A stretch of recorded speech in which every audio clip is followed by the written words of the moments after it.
Welcome to Ketogenic Philippines. Ngayon, pag-uusapan natin ng fats. Ang fats ay ang major macronutrient sa ketogenic diet. It's very important to know the right kind of fats or good fats para makaiwas tayo sa sakit.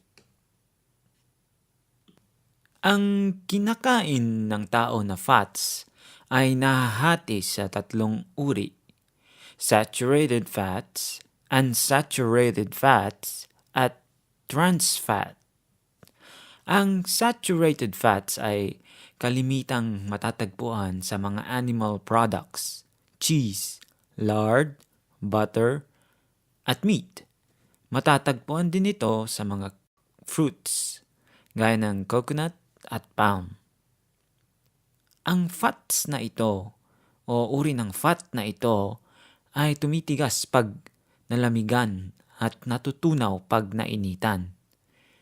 Ito ang uri ng fats na evil o masama ayon sa mga doktor dahil nakakasanhi daw ito ng sakit sa puso. Malalaman nyo in a short while ang buong katotohanan tungkol sa uri ng fat na ito. Ang unsaturated fats naman ay matatagpuan sa mga halaman. Ang monounsaturated fats ay matatagpuan sa mga avocados at nuts. Ito ay napaka-healthy na uri ng fats. Ang polyunsaturated fats naman ay matatagpuan sa mga seeds, mga nuts, at sa isda. Ang klase ng fat na ito ang pumalit sa saturated fat dahil masama daw kuno ang saturated fat. Halos lahat ng pagkain, mapa-fast food or grocery items, ay may polyunsaturated fats. Mayonnaise gawa sa soybean oil, mga vegetable oil na gawa sa corn oil, mga coffee creamer, mga french fries. Halos lahat ng commercial na pagkain ngayon ay tad-tad ng polyunsaturated fats. Ang masama, yung bad kind of polyunsaturated fat na omega-6 ang kalimitang kinakain ng tao. Pag sobra ang pagkonsumo ng omega-6, nag-i-induce ito ng inflammation sa katawan. Para mabalanse ang omega-6, kailangan ng polyunsaturated fat na omega-3 na karaniwang matatagpuan sa isda. Pero kahit saan ka pumunta, mas madami ang omega-6 ang kinakain ng tao kaysa sa omega-3. Para sa ketogenic diet, nire-recommenda na umiwas sa mga fats na matataas sa omega-6. Ang trans fat naman ay sinasabi ng mga doktor at nutritionist na magandang pamalit sa evil saturated fats dahil mula ito sa kalikasan at hindi ito nakakakos ng heart disease gaya ng saturated fats. Ngayon, napag-alaman na ang uri ng fat na ito ay napaka-delikado. Ang trans fat ay fake fat. Para itong plastic, peke, hindi natural.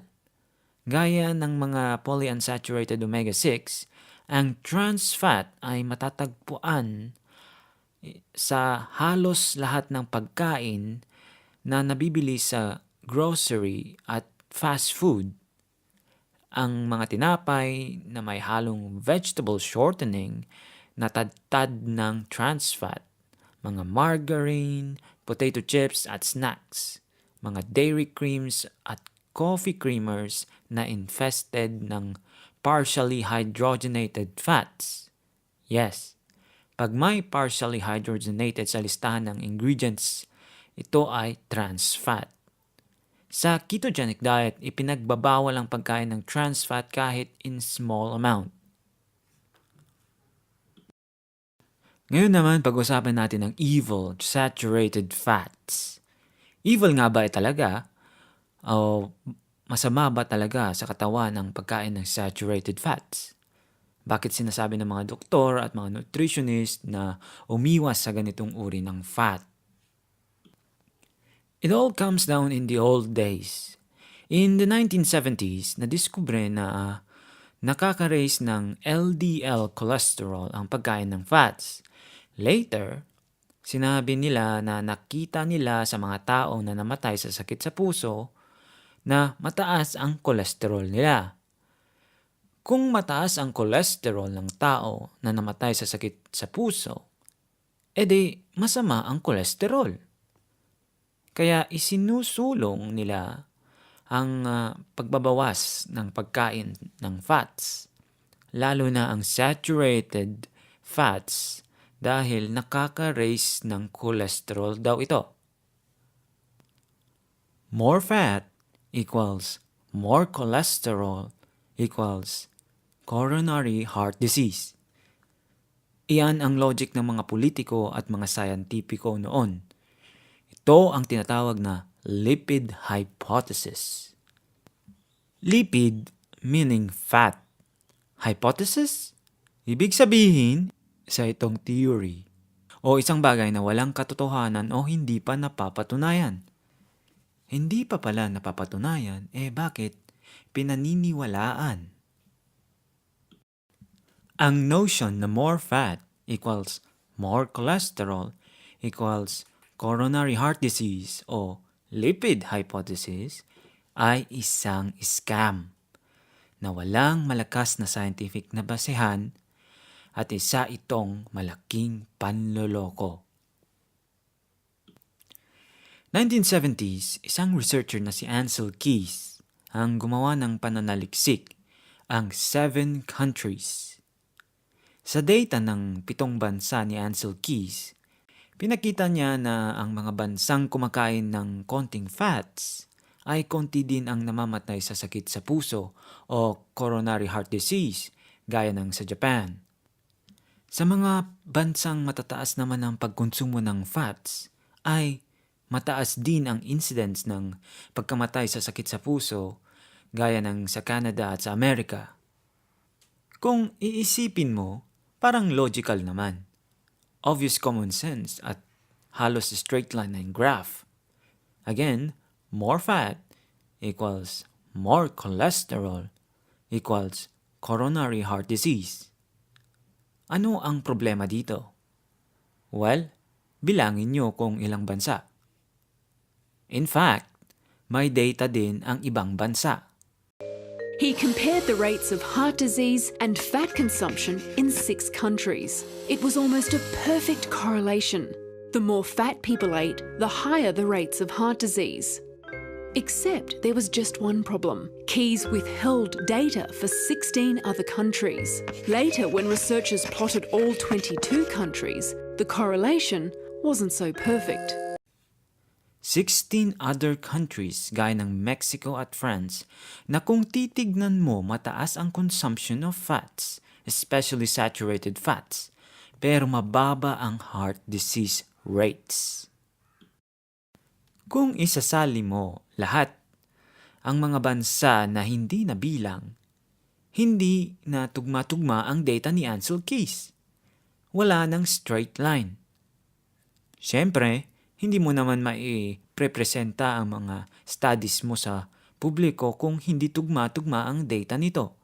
Kaya, ang ginawa ni Ancel Keys, tinanggal niya ang ibang bansa at itinira ang 7. Hence, 7 countries study.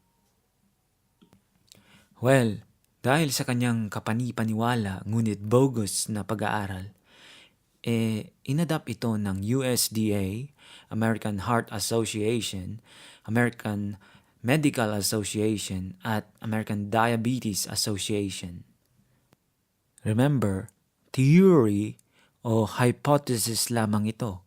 Hindi pa ito napapatunayan. Sumikat ang presentation ni Ancel Keys at naging front cover pa siya ng Time Magazine. Samantalang ang saturated fats at cholesterol naman ay tuluyan ng na-demonize. Hanggang ngayon, ang mga doktor at mga nutritionist ay naniniwala pa rin sa diet heart hypothesis o lipid hypothesis na base kay Ancel Keys. Later, na-demonize na talaga ang saturated fats at cholesterol. Na-publish na ang Food Pyramid Guidelines na siya ding guidelines ng maraming bansa tulad ng Pilipinas na nagpro-promote kuno ng heart-healthy diet. Sa food pyramid, sinasuggest na umiwas sa mga high-fat foods at kumain ng maraming carbs. Dahil dito, nagkaroon ng low-fat craze. Nauso ang mga low-fat na mga pagkain gaya ng skim milk, low-fat yogurt, low-fat breads at cereals at iba pa. Kung titignan natin, may mga ilang studies at observations, pati na rin mga trials na nagko-contradict o kumukontra sa lipid hypothesis. Dalawang ambisyosong trial, isa nagkakahalaga ng $250 million. Ang nag-involve ng daang-daang libong mga pasyente. Ang hindi ma-prove na pag binaba mo ang pagkonsumo ng saturated fats, bababa din ang risk mo ng coronary heart disease. Bukod dito, ilang mga long-term na mga pag-aaral ang hindi tumutugma sa idea na ang saturated fat nagre-raise ng cholesterol. The hypothesis that when you eat high fat, that produces high cholesterol, and the cholesterol produces heart disease, is wrong in every one of those links. This whole idea that dietary fat causes cholesterol problems is sort of a myth. The whole idea that cholesterol problems lead to heart disease is a myth. The theory is completely and totally wrong. It was a theory that was made out of whole cloth and then pushed. The term artery clogging saturated fat, it's as though it's all one word. It's become part of the zeitgeist. Everybody knows saturated fat is bad for you, but when you get back and you start looking at the medical literature and you root back through to find out where this whole idea came from, it's bogus. Isang halimbawa dito ang France. Remember, tinanggal ni Ansel Keys ang France sa kanyang presentation. Ang France ay kilala sa French paradox. Sa French paradox, palaisipan bakit mababa ang coronary heart disease samantala napakataas ang consumption ng saturated fats sa diet nila. More saturated equals more cholesterol? Hindi ganon kasimple. In other words, a high-fat diet does not automatically raise your cholesterol. Paano naman ang cholesterol? Is cholesterol the cause of coronary heart disease? Ang pinakamalaki at pinakamahabang investigasyon at obserbasyon sa sakit sa puso mula pa noong 1948 at hanggang ngayon inoobserbahan pa rin ay ang Framingham Study sa Massachusetts. Sa kanilang obserbasyon, ang mga taong mataas ang cholesterol ay ang mga taong mahaba ang buhay, mas active at mas healthy, mas mababa ang timbang. Bakit ganon? Isang researcher ng Framingham Study mismo ang nagsabi na ang notion na ang pagkain ng taba mula sa hayop ay nakakakos ng sakit sa puso ay ang pinakamalaking panloloko sa ating panahon. Paano naman yung sinasabi nila na yung mga taong namatay sa sakit sa puso ay mataas ang kolesterol?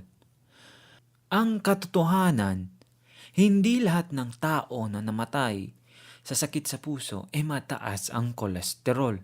I first became skeptical of the cholesterol theory in like the mid-'80s. I was doing coronary angiograms and, you place a tube in the groin and goes up into the heart, and you can see if there's blockages there. So sometimes I would do the angiogram on a person with a high cholesterol thinking I was going to find a lot of disease, and many times I didn't find disease. And the converse was true. I would do somebody with a low cholesterol and expecting not to find disease, and I found disease. So I was starting to think, maybe I don't have this right. Maybe cholesterol is not the enemy we think it is. Ang cholesterol kasi ay isang napaka-importanting substance sa katawan natin. Halos lahat ng cells natin ay gumagawa ng cholesterol. Ang cholesterol din ang nagre-repair ng mga damages sa ating katawan. Kaya pag may damage ang arterial linings natin, nandoon ang cholesterol para i-heal ito. Na-observe nila sa mga taong may sakit sa puso, nakita nila na nandoon ang cholesterol at sinisisi nila ito. Parang ganito, ang cholesterol ay ang firefighters. Pumupunta ang mga firefighters sa lugar na may sunog para patayin ang sunog. Pero na-observe nila na kung saan at nasaan ang fire o sunog, nandoon din ang firefighters. Kaya siguro, ang mga firefighters ang gumagawa ng sunog. Yun ang logic nila o ang pinaniniwalaan nila. Cholesterol is also the body's fire brigade. It repairs damage to the body's tissues, particularly the damage in arteries inflammation does to cause atherosclerosis.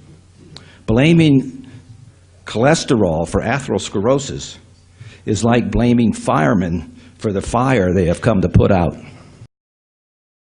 Bukod sa Leonhardt study at Framingham study, madami ding pag-aaral na nagsasabi na ang level ng cholesterol sa katawan ay hindi indikasyon or risk for coronary heart disease.